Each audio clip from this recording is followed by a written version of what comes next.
Okay. Hello. So I wanted to do a write-up of sorts um, on how I like to make sheaths.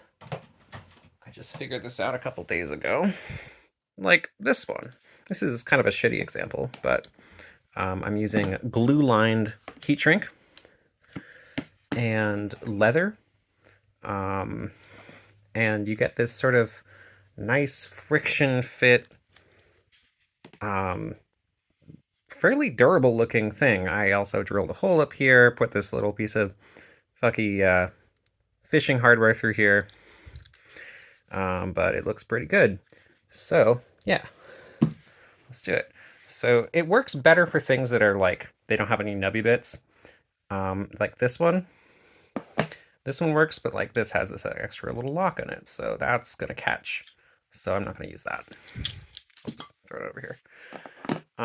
So, I like to kind of trace out a piece that's like, so I want to make a sheath that's probably about to up to here, something that I can just like attach. I mean, I know it has a lanyard, but like ignore that for a second. Um, yeah, so maybe like around here. Sure, good enough. Fuck it. Um, and I'll trim it a little oversized. This is just some like kind of nice leather I salvaged from a bag.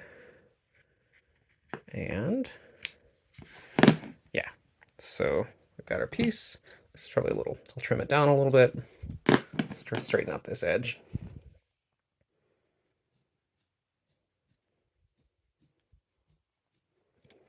Yeah. So yeah, this started because I didn't want to slice my hand open when reaching for scissors in my pocket, because these like to kind of like open up and then like I actually sharpen this edge. Um, so here we go.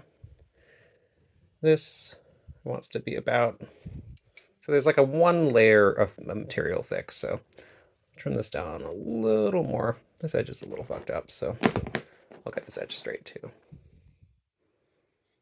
Actually, I'd use a little bigger scissors and maybe trace something out, but good enough.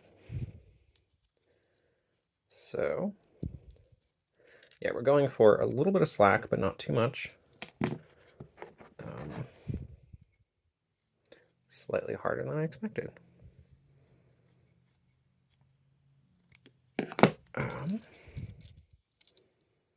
So yeah, I like to, and I bought my heat shrink from an AliExpress seller. It's great stuff. I'll probably link that in the description. There's, I think it's nice to be able to buy a lot of an arbitrary. I have a whole assortment of different things. I labeled this so I'd actually be able to buy it again when I run out of it. This is 20 millimeter. I think it's measured by the like the width across, not the like diameter. Or maybe it is the diameter. I don't know. But yeah, buy a selection. It's cheap. Throw that stuff over there. So now we're gonna wrap this up. Notice that there's like not extra, because since we're gonna heat shrink it, we need, if there's extra shit around the edges, that's gonna bunch up and just look terrible and not be as good. So I'll trim this down.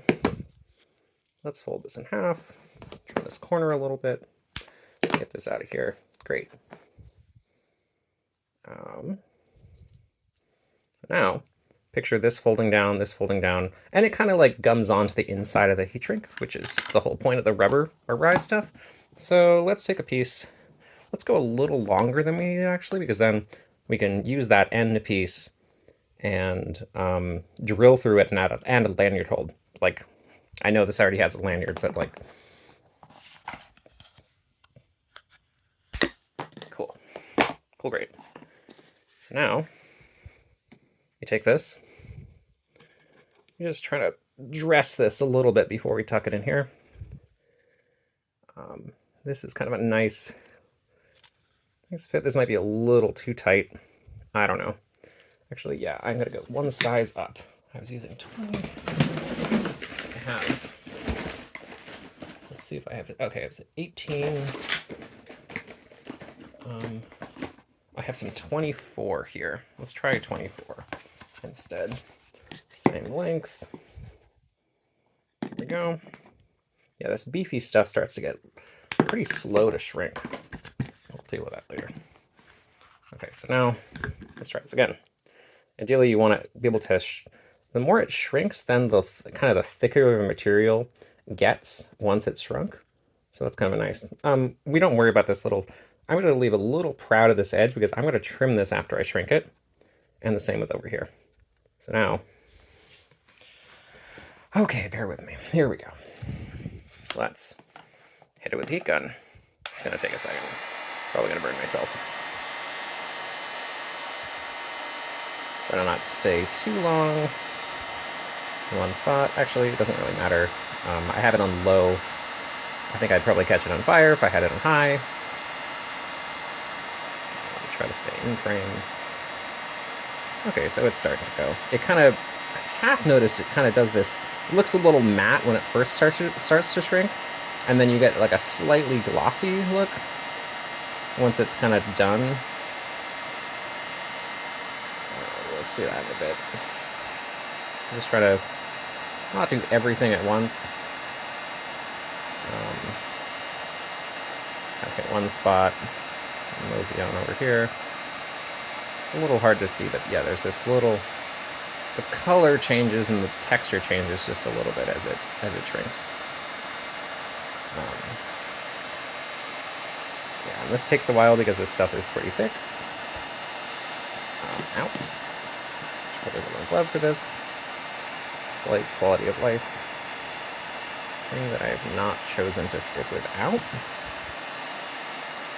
Yeah, I would recommend holding this with not your fingertips. I think it helps when the hot air is not pointed towards my fingers. Great. Yeah, so when the glue actually activates and squeezes out, you get this kind of bumpy edge, which is kind of cool. This might be trying to slide out on me. Rude.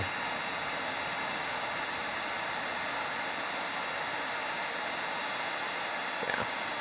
I think if I was going to do this again, I would shrink this end first and then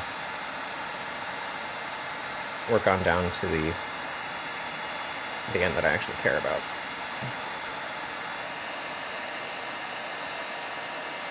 So I think this will kind of form to a little bit of a circle once I've shrunk this end bit as much as it wants to go. I think this is like the 3-to-1 stuff. Okay, so we're getting pretty close. I'm just gonna see if I can touch up some of these spots, get it to shrink down a little bit. I'm sort of thinking this is like a poor man's kydex, except like maybe less douchey. I don't know.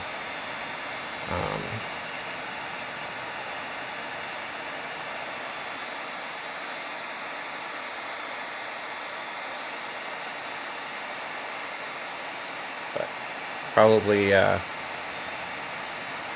under $1 of materials here once you have the heat gun and your scissors and also that. Okay, we don't want to hit on high.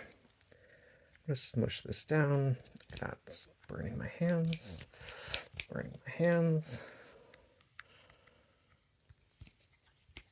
Burning my hands. Okay. Okay, so yeah, we get a little bit of squeeze out of this. Is basically hot glue at this moment now. So we'll let this cool down. We're just trying to pinch this flat because otherwise it just looks shitty. And then we can trim this down to something we like after the fact. And ideally, all that glue that's set under there will, this side, actually see how it's like not really squeezed out there? A little hard to see on the camera. I'm just gonna hit that a little more. I think I got distracted by the end there. Let's see.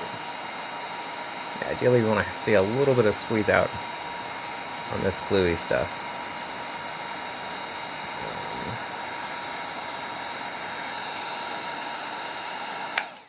Okay. Let's try, yeah. We're just trying to get good. Motherfucker. Okay. I'm just sort of rolling it in my hands to cool it down. I really could probably just wait a minute, but no, I just kind of wanted to do this in one take. Great. So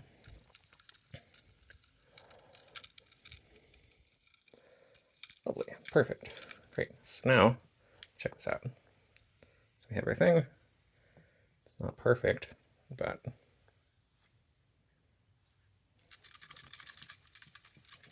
like it's really in there. And it'll grab a little more once it's cooled down a bit. So we can go, actually, I'm gonna trim this end, give it some little chamfered corners. I know I'm probably gonna use the wrong terminology, whatever. Just gonna hit it with this little step bit. I think you could use something else, but that's what I have. Okay, fix the camera. Okay, so I'll drill. I'm just gonna go like this. I'm sure there's way less jank ways to do this, but like this is what I have. This is what I'm using. It doesn't have to be perfect. This is to be functional, not look pretty. I mean, I guess it could be both. Okay, so I could probably clean that up more, but now I could stick like a split ring in there or something. See this kind of ragged edge? What we can do, come in with the scissors. These are kind of slightly under, yeah, not as heavy duty as I'd like. Great. So now, about 10, 12 minutes in, we have this thing that has this nice friction fit. And like pulling. I can like barely hold on to this little clip with just my fingertips. Actually, cool. Anyway, that is my take on poor man's kydex of sorts. And yeah, let me know if you have any questions.